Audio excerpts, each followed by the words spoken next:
My name is Paul Silvera, and I call square dances. Now do-si-do, your partner. All right, now Alamand, your partner.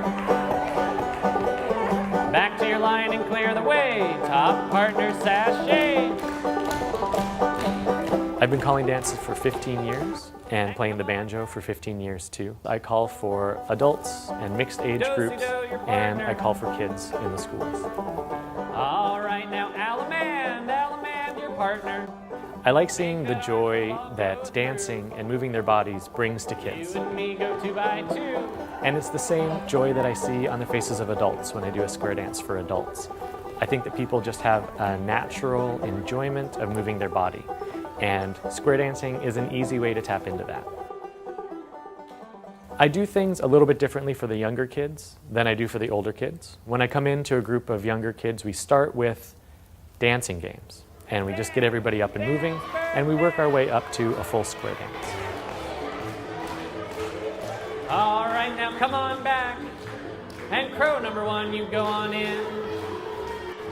When the older kids come in, we start with square dancing right away. We try a couple of different styles. So everybody try that. Partners number 1, go down the middle and cut away 6. There we go. And throughout the course of the session, we also talk a little bit about the history of square dancing and where it came from. The first thing I want to say is that square dancing is about 200 years old. People have been doing square dances in North America for about 200 years. 200 years ago, did they have iPods? No. No. Did they have computers? No. Did they have CD players? No. Did they have television sets? No. Did they have radios? Yes. Yes. Who thinks they had radios 200 years ago?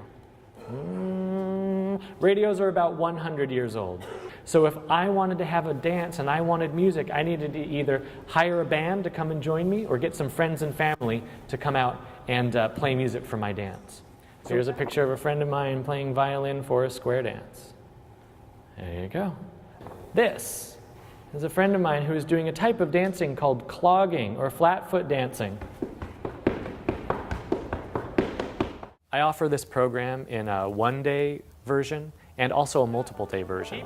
And when I get to come back for 2 or 3 days, I think the kids really have a pretty big trajectory. They start not knowing anything, and by the end of 2 or 3 days, they can do some pretty fancy stuff. It's really all about seeing kids having a good time and working together and learning how to dance with a partner. And I think that kids discover the ability to dance that they might not have known that they had, because the environment is so relaxed and they get to learn with their friends.